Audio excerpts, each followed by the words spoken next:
Hi everyone, this is Anam. Welcome to PhD jobs and admission. So आज के इस video में हम यूनिवर्सिटी ऑफ इलाहाबाद के पीएचडी एडमिशन से रिलेटेड आपका जो एंट्रेंस एग्जामिनेशन होता है उसमें आपका जो पेपर वन रिसर्च मेथडोलॉजी होता है, सो हम रिसर्च मेथडोलॉजीज के इम्पॉर्टेंट क्वेश्चंस जो है आज के इस सेशन में देखने जा रहे हैं। और जैसे कि आप सभी को पता है, यूनिवर्सिटी ऑफ इलाहाबाद ने अपने एप्लीकेशन फॉर्म्स वगैरह रिलीज कर चुके हैं। तो उसकी लास्ट डेट है आपकी 14th ऑफ मार्च 2023। याद रखना, आपके पास सिर्फ और सिर्फ अभी से 14 डेज रिमेनिंग है। जल्द से जल्द आपको आपके एप्लीकेशन फॉर्म वगैरह फिलअप कर लेना है। और उसी के साथ साथ मैं आपको बता दूं, मैंने डिटेल वीडियो भी बना रखा है सीट से रिलेटेड, किस तरीके से आपका एंट्रेंस एग्जामिनेशन होगा, पैटर्न वगैरह। आप उस वीडियो को भी जाकर देख सकते हैं। उस वीडियो के लिंक मैंने आपके साथ डिस्क्रिप्शन में शेयर कर रखा है।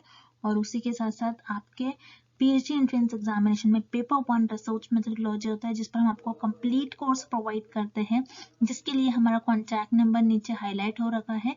उस नंबर पर आपको हमें कांटेक्ट करना है हमारे कोर्स से रिलेटेड, या फिर आप हमारे ऐप के थ्रू भी स्टडी मटेरियल को एक्सेस कर सकते हो, जिसके लिए अगेन हमने लिंक डिस्क्रिप्शन में दे रखा है, जिससे कि आप वन क्लिक में ही आपकी यूनिवर्सिटी से रिलेटेड हमारे कोर्स को एक्सेस कर पाओगे। और मैं आपको बता दूं, प्रीवियस ईयर काफ़ी अच्छा हमारा जो स्टूडेंट्स का पासिंग रेट था, काफ़ी अच्छा था हमारा रिजल्ट प्रीवियस ईयर बैच का। तो इस साल भी हम उम्मीद कर रहे हैं कि काफ़ी अच्छा रिजल्ट होगा, क्योंकि हमारी टीम जो है टाइम टू टाइम आपको गाइड करती रहती है। तो याद रखना है आपको, बाकी कुछ ज़्यादा आपको सोचना नहीं है। जल्द से जल्द आपको एग्जामिनेशन की तैयारी करना है, प्रिपरेशंस करना है। तो चलिए ज़्यादा टाइम वेस्ट नहीं करते हुए आज के इस वीडियो को हम स्टार्ट करते हैं। So let's begin with the today's lecture. तो एमसीक्यू स्टार्ट करने से पहले मैं आपको एक बारी बता दूं कि पेपर वन जो कि आपका रिसर्च मेथडोलॉजी पर बेस्ड होता है, और हर एक फैकल्टीज वाले कैंडिडेट्स के लिए अलग अलग सिलेबस फॉलो करना है आपको, ठीक है। तो उसके लिए हम आपको कंप्लीट कोर्स प्रोवाइड करते हैं, जिसमें हम आपको video lectures, notes, mock test और एमसीक्यूज पीडीएफ प्रोवाइड करते हैं, जिसमें आपके जामिया मिलिया इस्लामिया के प्रीवियस ईयर क्वेश्चंस भी इन्वॉल्व है, ठीक है। तो वीडियो लेक्चर्स जो है आपको प्रीवियस ईयर क्वेश्चंस के सेशंस हम आपको प्रोवाइड करते हैं। वीडियो लेक्चर्स में हमारे थियोरी, एमसीक्यूज दोनों वीडियो लेक्चर्स हम आपको प्रोवाइड करते हैं। फिर नोट्स भी हम आपको प्रोवाइड करते हैं, काफ़ी सिंपलेस्ट लैंग्वेज में नोट्स है। अगर आप वही इंटरनेट से अगर देखते हो तो काफ़ी डिफिकल्ट लैंग्वेज यूज़ करी जाती है, और आपको पता नहीं होता कि प्रॉपरली किस सीक्वेंस में आपको, किस टॉपिक वाइज में आपको स्टडी करना है। तो सारी चीज़ें हम हमारे कोर्स में यहाँ पर आपको बता रखी है, with a minimum price and 100% passing guarantee. यानी हमारे ही कोर्स से आपको क्वेश्चंस पूछे जाएंगे, ये हम आपको गारंटी के साथ कहते हैं। तो याद रखिएगा, बहुत कम डेज है, तो इन कम डेज में हमारे कोर्स के थ्रू आपको हम अच्छे से अच्छा गाइड करते हैं, अच्छे से अच्छे आपको सारे गाइड करने की या फिर सारे इंस्ट्रक्शंस हम आपको प्रोवाइड करते हैं हमारे कोर्स में। तो जल्द से जल्द आपको स्क्रीन पर दिए गए नंबर पर व्हाट्सएप के थ्रू आपको हमें कॉन्टैक्ट करना है, या फिर आप हमारा ऐप भी डाउनलोड कर सकते हैं, which is global online app. तो चलिए ज़्यादा टाइम वेस्ट नहीं करते हैं, आज के इस सेशन को हम स्टार्ट करते हैं। So let's begin with the MCQs. The amount of non response might be maximum in case of. इस क्वेश्चन में हमें पूछ रहा है ऐसा कौन सा डेटा कलेक्शन टूल है जिसमें जो रिस्पोंडेंट है, मतलब जो रिसर्चर के क्वेश्चंस को आंसर कर रहे हैं, रिस्पॉन्स कर रहे हैं, उनका रिस्पॉन्स मैक्सिमम नहीं होगा। नॉन रिस्पॉन्स लिखा है यहाँ पर। सो याद रखिए, ऐसा डेटा कलेक्शन टूल जिसमें जो रिस्पोंडेंट है उनका रिस्पॉन्स मैक्सिमम नहीं होगा, वो होता है आपका डेटा कलेक्शन टूल मेल सर्वे। क्योंकि मेल सर्वे में क्या होता है, जो रिसर्चर है, रिसर्चर रिस्पोंडेंट को क्वेश्चन सेंड कर देते हैं, और फिर उनका रिस्पॉन्स कर कर जो रिस्पोंडेंट है फिर बाद में रिसर्चर को वो उनका रिस्पॉन्स भेज देते हैं।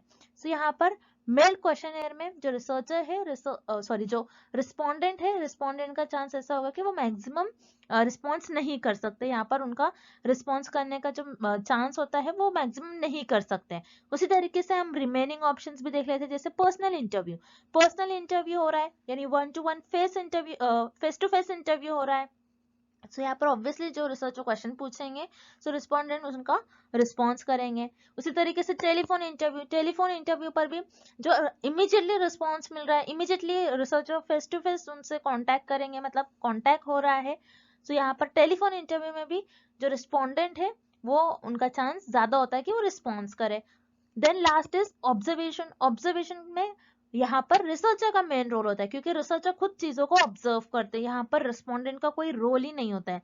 तो यहाँ पर ऑब्वियसली आपका ऑप्शन डी इनकरेक्ट हो जाएगा। और पर्सनल इंटरव्यू, टेलीफोन इंटरव्यू में जो रिस्पोंडेंट है, रिस्पोंडेंट के रिस्पॉन्स करने का चांस मैक्सिमम होता है, इसलिए यहाँ पर आपको ऑप्शन बी और सी ये दोनों भी इनकरेक्ट हो जाएंगे और इस क्वेश्चन का आपका राइट आंसर हो जाएगा ऑप्शन ए, मेल्ड क्वेश्चन है। सो याद रखिएगा एग्जाम में डेटा कलेक्शन टूल से आपको एग्जाम में 1 और 2 क्वेश्चंस पूछे ही जाते हैं। सो ऐसे टाइप के क्वेश्चंस आप आपके एग्जाम में डायरेक्टली एक्सपेक्ट कर सकते हो। Next, data collected using observations, interviews and questionnaires is known as। इस क्वेश्चन में पूछ रहा है कि डेटा कलेक्ट करा गया using observation, interviews and questionnaire. So ये कौन सा डेटा कहलाएगा? क्या ये प्राइमरी डेटा होगा, सेकेंडरी डेटा होगा, लिटरेचर रिव्यू होगा या फिर ई सोर्सेज होगा? हमें ये पता करना है इस क्वेश्चन में। सो क्वेश्चन को सॉल्व करने से पहले आपको पता होना चाहिए ऑब्जर्वेशन, इंटरव्यूज एंड क्वेश्चनर्स ये तीनों भी होते क्या है। सो ऑब्जर्वेशन क्या होता है? ऑब्जर्वेशन जो रिसर्चर खुद परफॉर्म करते हैं, जैसे मान लीजिए रिसर्चर को कोई एनिमल पर स्टडी करना है, सो रिसर्चर खुद फॉरेस्ट में जाकर उन लोगों को ऑब्जर्व करेंगे, एनिमल्स को ऑब्जर्व करेंगे, उनका बिहेवियर क्या है, वो एक दूसरे से कैसे बिहेव करते हैं, वो किस तरीके से उनकी लाइफस्टाइल होती है। सो ये सारी चीजें रिसर्चर खुद ऑब्जर्व करेंगे और खुद डेटा को कलेक्ट करेंगे। उसी तरीके से इंटरव्यू में रिसर्चर जो एक्सपर्ट्स होते हैं, कोई डिसीज के एक्सपर्ट्स हो जाएंगे, कोई ऐसे ही कुछ एक्सपर्ट से इंटरव्यू परफॉर्म करते हैं और इंटरव्यूज के थ्रू डेटा कलेक्ट करते हैं। उसी तरीके से क्वेश्चन क्या होता है? एक लिस्ट ऑफ क्वेश्चंस होती है, एक लिस्ट होती है जिसमें क्वेश्चंस होते हैं और उनका रिस्पोंडेंट जो है रिस्पॉन्स करते हैं। सो याद रखिए ऑब्जर्वेशन, इंटरव्यूज एंड क्वेश्चन से रिसर्चर को जो भी रिस्पॉन्स मिलता है वो एक न्यू रिस्पॉन्स मिलता है, मतलब रिस्पॉन्स जो मिल रहा है रिसर्चर को एक तौर पर डेटा ही मिल रहा है और जो भी डेटा मिलता है इन तीनों भी डेटा कलेक्शन टूल से वो एक न्यू डेटा होता है।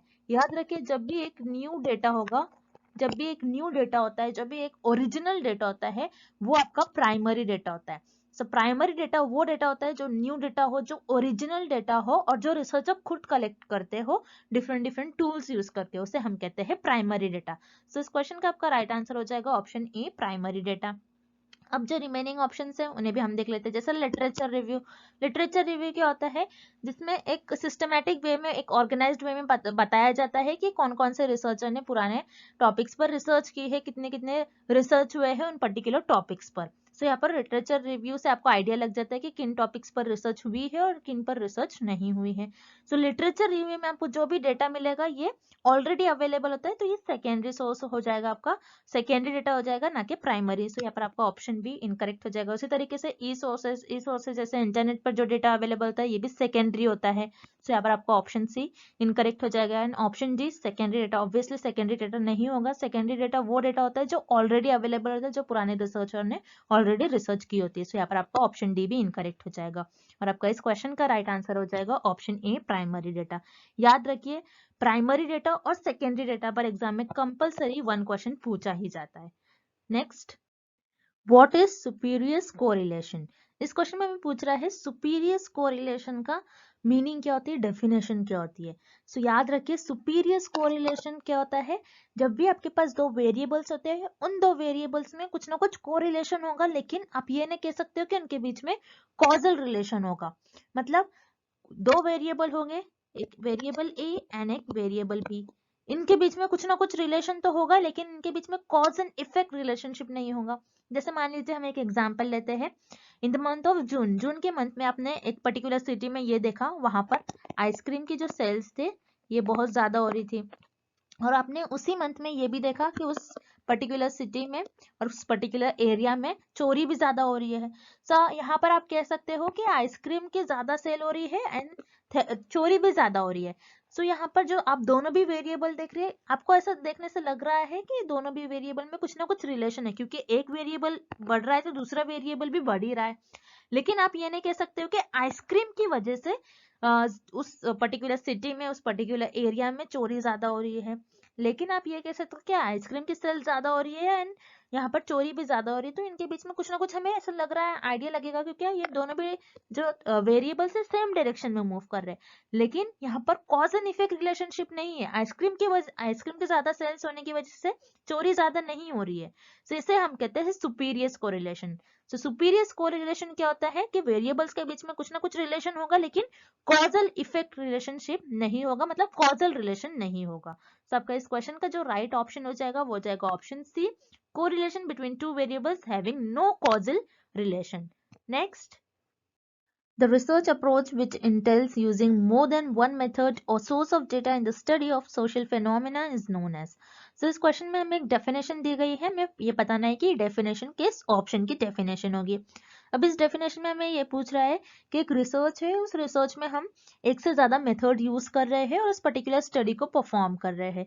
सो याद रखिए, जब भी रिसर्च में आप एक से ज्यादा मेथड्स यूज करके उस पर्टिकुलर स्टडी को परफॉर्म कर रहे हो, उस पर्टिकुलर फेनोमेना पर स्टडी कर रहे हो, तो उसे हम कहते हैं ट्रायंगुलेशन। अब ट्रायंगुलेशन क्या होता है, तो आपको इस डायग्राम के थ्रू समझना होगा। जैसे मान लीजिए मैंने फर्स्ट मेथड यूज करा और मेरे कुछ रिजल्ट आ रहे हैं XYZ, और अब मैंने फिर से क्या करा, मैंने ये देखा कि मेरे जो रिजल्ट आ रहे हैं ये सही आ रहे हैं या फिर नहीं, रिजल्ट मेरे वैलिड हो रहे हैं या फिर नहीं, ये देखने के लिए मैंने एक दूसरा मेथड यूज करा। अब मैं क्या करूंगी, दूसरा मेथड परफॉर्म कर कर भी देखूंगी कि मेरा जो रिजल्ट आ रहा था पहले XYZ, जो भी मेरा रिजल्ट आ रहा है वो मेरा XYZ ही रिजल्ट आ रहा है या फिर कुछ और आ रहा है। अब मैंने दूसरा मेथड परफॉर्म किया और मेरा दूसरे मेथड से भी XYZ यही रिजल्ट आ रहा है।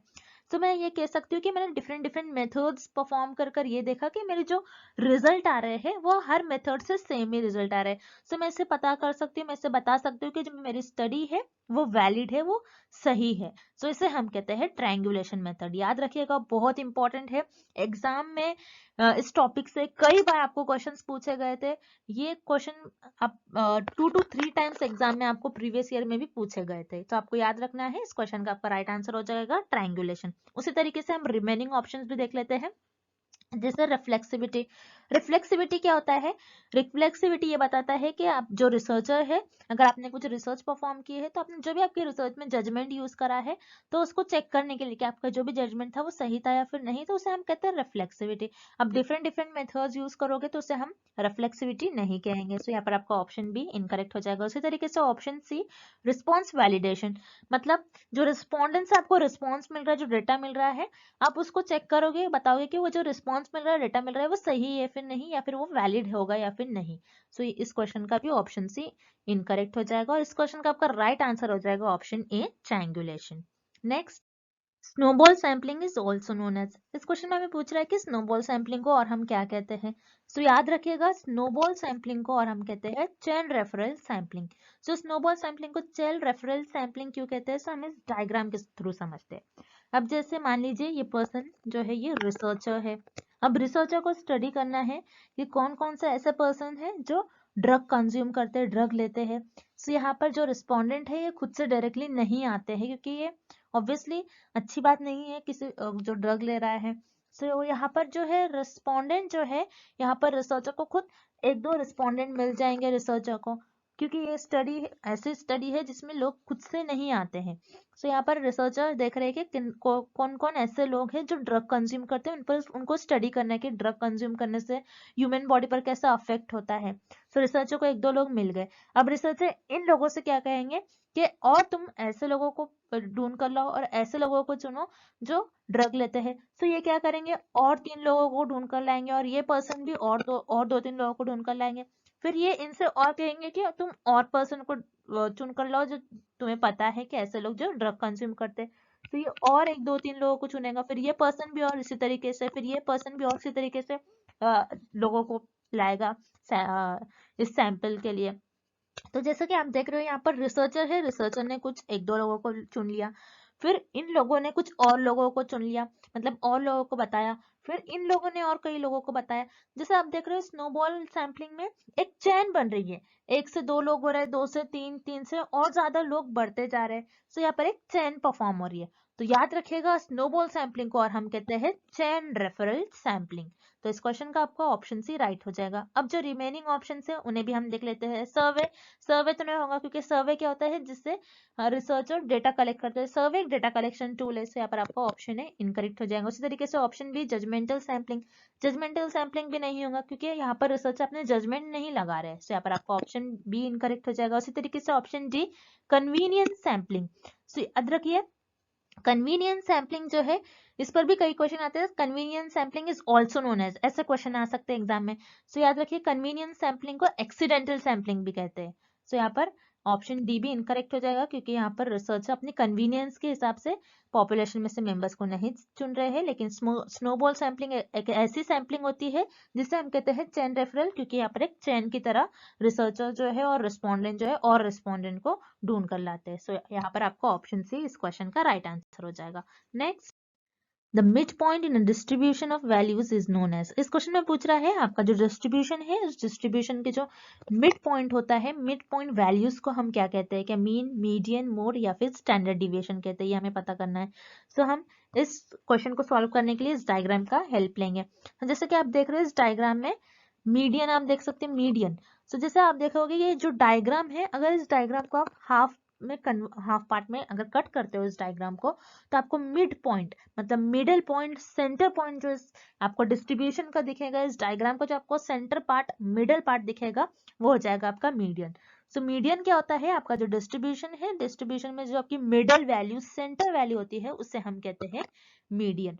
सो याद रखिएगा, मीडियन को कैलकुलेट करने का भी कुछ फॉर्मूला होता है। मैंने इसके पहले कई लेक्चर्स में आपको बताया मीडियन को किस तरीके से कैलकुलेट करना है। सो इस पर भी एग्जाम में कई बार क्वेश्चन पूछे जाते हैं।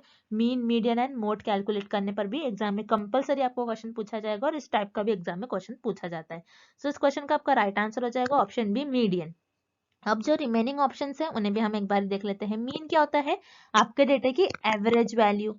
अब जैसे कि अगर आप फॉर एग्जांपल किसी एक पर्टिकुलर सिटी का आप इनकम मेजर करें, तो आप ये देखोगे कि ज्यादातर लोगों की इनकम क्या है। सो पर्टिकुलर मैंने कोई सिटी में मैंने रिसर्च किया और मैंने ये देखा कि इस पर्टिकुलर सिटी में ज्यादातर लोगों की इनकम 90,000 है। सो आप कहोगे कि एवरेज वैल्यू इस डेटा की आ जाएगी इस केस में 90,000, ज्यादातर, उसे कहते हैं हम मीन। देन उसी तरीके से मोड क्या होता है, आपके डेटा में जो ऐसी वैल्यू जो मैक्सिमम बार रिपीट हो रही हो, उसे हम कहते हैं mode. And last is standard deviation. Standard deviation क्या होता है, जो आपका डेटा इस तरीके से स्प्रेड आउट है, इस स्प्रेड आउट को, इस डिस्ट्रीब्यूशन को आप कहते हैं स्टैंडर्ड डिविएशन। कि आपका डेटा किस तरीके से डिस्ट्रीब्यूटेड है, उसे हम कहते हैं स्टैंडर्ड डिविएशन। किस तरीके से डिस्पर्ज है, किस तरीके से फैला हुआ है, उसे हम कहते हैं स्टैंडर्ड डिविएशन।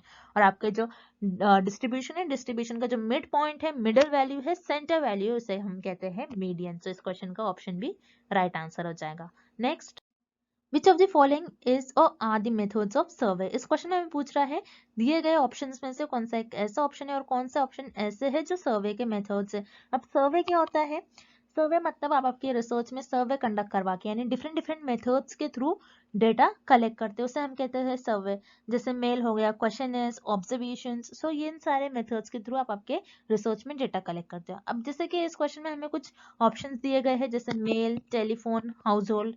तो ये सारे जो है एक सर्वे मेथड होते हैं। जैसे मेल के थ्रू आप क्या करते हो, जो आपके रिस्पोंडेंट है उनको क्वेश्चंस प्रोवाइड करते हो और वो उनका रिस्पॉन्स कर कर आपको फिर से ईमेल कर देते हैं। सो मेल भी एक डेटा कलेक्शन टूल है जिसके थ्रू आपको रिस्पॉन्स मिलता है रिस्पोंडेंट का। उसी तरीके से टेलीफोन एक इंटरव्यू भी होता है। टेलीफोन पर रिसर्चर रिस्पोंडेंट से क्वेश्चंस पूछ सकते हैं, उनके थ्रू उनको रिस्पॉन्स मिलता है। सो यहाँ पर मेल, टेलीफोन, ये दोनों भी एक डेटा कलेक्शन टूल है जिनके थ्रू आप डेटा कलेक्ट करते हैं। उसी तरीके से हाउस होल्ड भी एक तरीके का इंटरव्यू होता है, एक तरीके का डेटा कलेक्शन टूल होता है, जिसमें आप 2-3 हाउस को चुन लेते हो और उनसे रिसर्च करते हो, उनसे इंफॉर्मेशन कलेक्ट करने की कोशिश करते हो, उसे हम कहते हैं हाउस होल्ड। तो यहाँ पर ऑप्शन ई, बी, सी यानी मेल, टेलीफोन, हाउस होल्ड, ये तीनों भी आपके एक सर्वे होते हैं जिनके थ्रू आप डेटा कलेक्ट करते हो। तो इस क्वेश्चन का आपका राइट आंसर हो जाएगा option D, all of the above. Next, the analysis of two variables at a time in order to uncover whether or not the two variables are related is known as। इस question में हमें ये find out करना है कि ऐसा कौन सा ऑप्शन है जिसमें हम कोई दो वेरिएबल को एनालाइज करते हैं और ये पता लगाते हैं कि उन दो वेरिएबल्स में कैसा रिलेशन है, एक दूसरे से कैसे रिलेटेड है। बेसिकली हम ये कौन सी ऑप्शन में ये पता लगाते हैं। बेसिकली हमें इस क्वेश्चन में एक डेफिनेशन दी गई है। सो हम देखेंगे कि ये डेफिनेशन किस ऑप्शन की डेफिनेशन होगी। सो याद रखिए, जब भी दो वेरिएबल्स की बात होती है और वो कैसे एक दूसरे से रिलेटेड है ये देखना होता है, तो हम कोरिलेशनल रिसर्च में देखते हैं। जैसे मान लीजिए फॉर एग्जांपल कोरिलेशनल रिसर्च में हम देखते हैं दो वेरिएबल्स एक दूसरे से कैसे रिलेटेड है। अगर मैं आपको ये एग्जांपल दूं, जैसे मान लीजिए कोई पर्सन है वो स्मोकिंग कर रहा है, स्मोकिंग करने से लंग पर कैसा अफेक्ट हो रहा है, ये दोनों वेरिएबल एक दूसरे से कैसे रिलेटेड है। क्या ज्यादा स्मोकिंग करने से आपका जो लंग है वो ज्यादा अफेक्ट हो जाएगा? यस, मतलब ये एक दूसरे से ये वेरिएबल्स रिलेटेड है और इसमें पॉजिटिव कोरिलेशन है, बिकॉज अगर आप ज्यादा स्मोकिंग करोगे तो आपका जो लंग है ये ज्यादा अफेक्ट हो जाएगा, मतलब ये दोनों भी सेम डायरेक्शन में मूव कर रहे हैं। सो कोरिलेशनल रिसर्च एक ऐसे रिसर्च होती है जिसमें आप दो वेरिएबल्स को एनालाइज करते हो एट अ टाइम और ये बताते हो कि इन दो वेरिएबल्स में कैसा रिलेशन है, कैसे एक दूसरे से रिलेटेड है। सो इस क्वेश्चन का आपका राइट आंसर हो जाएगा ऑप्शन डी कोरिलेशन। अब जो रिमेनिंग ऑप्शन है उन्हें भी हमने एक बार देख लेते हैं। Option A chi square test. Chi square test क्या होता है? एक स्टैटिस्टिकल टेस्ट होता है जिसमें हम ये मेजर करते हैं कि दो से ज्यादा सैंपल्स के मीन को हम कंपेयर करने के लिए हम काई स्क्वायर टेस्ट का यूज करते हैं। याद रखिएगा काई स्क्वायर टेस्ट एक स्टैटिस्टिकल टेस्ट होता है जिसमें हम दो से ज्यादा सैंपल के मीन को कंपेयर करने के लिए यूज करते हैं। सो यहाँ पर हमें सिर्फ दो ही वेरिएबल दिया है, तो ऑब्वियसली यहाँ पर आपका ऑप्शन ए इनकरेक्ट हो जाएगा। उसी तरीके से ऑप्शन बी यूनिवेरिएट। यूनी का मतलब होता है सिर्फ एक, मतलब एक वेरिएबल को आप एनालाइज कर रहे हो, एक वेरिएबल को एनालाइज कर रहे हो। सो यहाँ पर हमें दो वेरिएबल दिया है, ऑप्शन में एक नहीं दिया है, तो ऑब्वियसली यहाँ पर आपका ऑप्शन बी इनकरेक्ट हो जाएगा। उसी तरीके से ऑप्शन सी मल्टीवेरिएट। मल्टीवेरिएट मतलब दो से ज्यादा, उसे हम कहते हैं मल्टी। अब मल्टीवेरिएट दो से ज्यादा वेरिएबल्स पर आप स्टडी करते हो, जैसे मान लीजिए मैं यहाँ पर स्टडी कर रही हूँ हेल्थ पर, ह्यूमन बॉडी और कोई डिसीज पर, तो यहाँ पर मेरे तीन वेरिएबल हो जाएंगे, मैं तीन वेरिएबल पर एट अ टाइम स्टडी कर रही हूँ, सो ये मल्टीवेरिएट एनालिसिस होगा। सो इस क्वेश्चन का ऑप्शन सी भी इनकरेक्ट हो जाएगा। सो इस क्वेश्चन का आपका राइट आंसर हो जाएगा ऑप्शन डी कोरिलेशनल रिसर्च। सो याद रखिएगा काई स्क्वायर टेस्ट पर भी क्वेश्चन बहुत बार पूछा गया आपके एग्जाम में, तो काई स्क्वायर टेस्ट पर क्वेश्चन आने के ज्यादातर चांसेस है और कोरिलेशनल रिसर्च पर एक दो क्वेश्चन कंपलसरी आपको एग्जाम में देखने मिलेगा।